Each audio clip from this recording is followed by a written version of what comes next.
사순절 세 번째 토요일. 우리만이 할 수 있는 일. 여호와의 말씀이 엘리야에게 임하여 이르시되, 너는 여기서 떠나 동쪽으로 가서 요단 앞 그릿 시냇가에 숨고 그 시냇물을 마시라.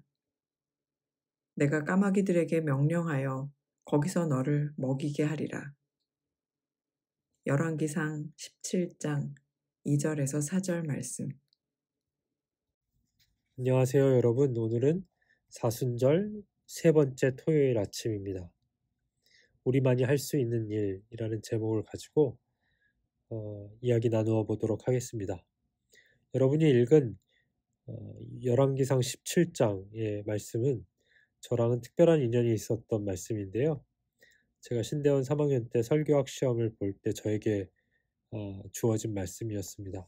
이 말씀을 가지고 설화체로 설교를 만들어서 학우들 앞에서 시험 받았던 그 본문이기도 합니다. 언젠가 여러분에게 그 원고대로 설교할 수 있는 기회가 있을런지 모르겠습니다. 제가 책을 좀 읽을게요. 본문 말씀은 엘리야의 이적에 관한 이야기입니다. 엘리야는 삶에 필요한 것들로 이적을 보입니다. 그 능력은 설명되어 있지는 않고 다만 증언되어 있을 뿐입니다. 그 능력은 신앙과 기도로 연결되어 있습니다. 한 과부의 보잘것없는 신앙과 왕의 보잘것없는 권력에 연결되어 있습니다. 엘리야에 의해 일어난 이적은 모든 관례, 판에 박힌 일, 고정관념을 깨트립니다. 새로운 소식이 왔습니다. 소녀는 살아납니다. 이 이야기에서 우리에게 주어진 소식은 생명을 살리는 능력이 하나님의 종에게 부여된다는 것입니다. 생명은 우리를 통해 누군가에게 전해집니다. 우리는 새로운 삶으로 나아가는 길인 사순절을 지내고 있습니다. 그러나 지금은 순환, 고통, 죽음, 부인, 회개를 위한 시간입니다. 우리는 부활을 열망하면서도 죽음의 처지에서 생명의 선물에 대해 의문을 품습니다. 우리의 물음은 과부가 엘리야에게 물었던 것과 꼭 같습니다. 그것은 처절한 물음입니다. 엄청난 패배의 상황에서 살아가는 것이 가능합니까? 좌절과 절망의 상황에서 삶을 이어간다는 것이 가능합니까? 며칠 전에도 말씀드린 적이 있지만 우리가 하나님과의 관계를 돌아보는 중요한 계기가 되는 것은 고통과 고난입니다. 사실 그것들이 우리에게 주어지지 않을 때 나 자신을 돌아보는 일은 쉽지 않고 또 그런 나 자신과 연관되어져 있는 하나님을 바라보는 일이 쉽지 않습니다. 모든 일들이 다 잘 되어가고 있을 때 우리는 하나님께 영광을 돌린다고 말할 수는 있지만 실존적인 문제를 가지고 하나님과 대화를 나누진 못하는 경우가 많습니다. 그러나 지금 우리가 사순절을 보내고 있는 것과 같이 그 고통 가운데에서 그 죽음 가운데에서 자기 부인과 회개 가운데에서 하나님과 나의 관계를 재조명하고 자기 자신을 바라볼 수 있다라고 하는 것은 쉽지 않은 일이지만 그 일을 우리가 감당했을 때 엄청난 은혜가 있는 일임에는 틀림이 없습니다. 좌절과 절망의 상황에서 삶을 이어간다는 것이 가능합니까? 엄청난 패배의 상황에서 살아가는 것이 가능합니까? 라고 하는 질문이 오늘 우리에게도 주어진다라고 하는 것입니다. 좀 더 이어가겠습니다. 본문 말씀을 통해 사순절에 맞는 두 가지 교훈을 얻을 수 있습니다. 첫째, 죽음 앞에서는 삶에 대한 간절함이 극대화된다는 점입니다. 우리는 희망을 잃은 과부와 죽은 그녀의 아들과 같은 이들에게 둘러싸여 있습니다. 우리도 이런 상황 속에서 생명이 다시 살아나는 힘을 열망합니다. 둘째, 우리가 잘 차려진 왕의 밥상에 익숙해진다면 우리에게는 생명의 능력은 주어지지 않을지도 모릅니다. 엘리야의 능력은 그의 절제된 매일매일의 영적인 공급을 위한 식습관에서 나온 것입니다. 사순절은 평소와 다른 나의 식이욕복, 자양분, 충성에 대한 생각을 하는 시간입니다. 우리는 모두 다양한 방식으로 현재의 자리에서 경제적으로, 종교적으로, 지성적으로, 정치적으로, 도덕적으로 유혹을 받고 길들여지며 그것에 동화됩니다. 그것이 바로 우리의 삶입니다. 세상에서 동화된 사람들은 결코 새로운 삶을 살아갈 능력을 지니지 못합니다. 두 가지를 이야기하잖아요. 첫째는 죽음 앞에서 삶에 대한 간절함이 극대화된다라는 것입니다. 우리는 그 고통 가운데에서, 그 고난 가운데에서 다시 살아나기를 간절히 바라고 있다고 말합니다. 이것이 우리가 사순절을 견디는 이유와도 마찬가지겠죠.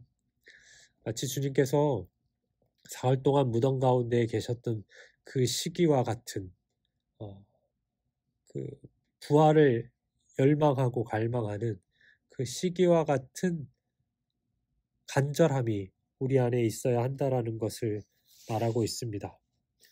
둘째, 그런 우리가 이 세상을 살아가는 방법은 왕의 밥상, 진수성찬과 같은 그러한 완전한 것들 속에서 살아갈 수 없다는 겁니다.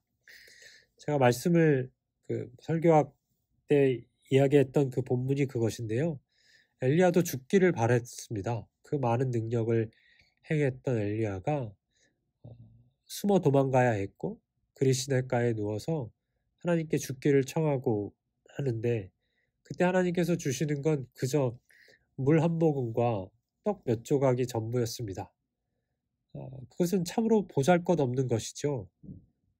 그것으로 인해서 엘리야가 행했던 그 기적에 합당한 대접을 받을 수 있는 것들이 전혀 아닙니다. 그런데 엘리야는 그 떡과 물을 먹고 다시 살아났습니다. 고로 우리가 다시 소생한다라는 것을, 그것의 기준을 우리가 염두에 두고 있는 세상적인 부와 권력과 그 모든 것들에 초점을 맞추고 내가 그와 같이 되어 있지 못하는 것에 좌절해서는 안 될 것입니다. 하나님께서는 우리에게 소생함의 기회를 주실 텐데 그것은 어떻게 보면 참으로 심플하고 소박하고 또 보잘것없어 보일지 모르겠으나 바로 그것이 엘리야를 일으켰던 것처럼 우리를 일으키실 것이라는 그 믿음을 갖고 살아야 한다는 것이죠. 책을 읽어보겠습니다. 우리 모두를 위한 사순절의 의제는 이것입니다. 왕의 권력으로 할 수 없는 일을 우리가 할 수 있습니까? 삶은 하나님이 우리에게 주신 것입니다. 그것은 값싸게 또는 무작위로 주어지는 것이 아닙니다. 하나님의 분배 방식은 세상 권력의 분배 방식과 같지 않습니다. 다시 살아난 아들을 보며 과부가 놀라는 것은 당연한 일입니다. 그것은 하나님으로 인해 회복된 새로워진 희망과 기쁨과 평안과 관계가 있습니다. 생명의 삶은 세상과 깊이 동화되지 않기 위해 애써 기도하는 사람들에게 약속되어 있습니다. 그리고 하나님이 주시는 그 삶을 통해 왕이 결코 할 수 없는 능력을 우리에게 부어주십니다. 죽었다 살아난 아들을 보면서 그 어머니가 어떠한 마음을 먹을 수 있었겠습니까? 나의 삶이 이전과 같을 수 없다라는 것을, 그렇게 살아서는 안 된다라는 것을 그녀 스스로 다짐했을 것이고 그 자녀를 그렇게 교육했을 것입니다. 거기에 하나님의 은혜가 있고 하나님의 능력이 있습니다. 우리가 사순절을 통해서 죽음을 경험하고 다시 태어남을 삶으로 체험한다면, 성령으로 체험한다면 그때 우리의 삶이 이전과 같을 수 없다는 것을 또 한 번 다짐하게 되겠죠. 우리는 왕이 되어서 왕의 능력으로 세상을 다스리고 싶지만 오늘 본문이 이야기하는 바는 왕이 할 수 없는 일을 여러분과 제가 할 수 있게 된다라는 것입니다. 그것이 하나님의 약속입니다. 그것이 예수 그리스도의 능력입니다. 그분의 방식입니다. 그분의 방식을 신뢰하고 그분의 약속을 신뢰하고 오늘도 살아가는 저와 여러분이 될 수 있기를 바랍니다. 그렇게 기도하겠습니다. 주님, 이 사순절에 삶을 위한 참된 능력의 원천을 우리에게 다시 가르쳐 주시옵소서. 우리를 영적인 양식으로 먹이셔서 활력과 용기와 자유와 권위로 채워 주시옵소서. 우리로 이 세상을 치유하는 주님의 대행자가 되게 도와주시옵소서. 왕이 되어 왕의 권력을 사용하는 것이 아니라 주님의 자녀가 되어 주님께서 주시는 그 능력을 전할 수 있는, 흘려보낼 수 있는 저희 모두가 되게 도와 주시옵소서. 감사드리며 예수님의 이름으로 기도합니다. 아멘.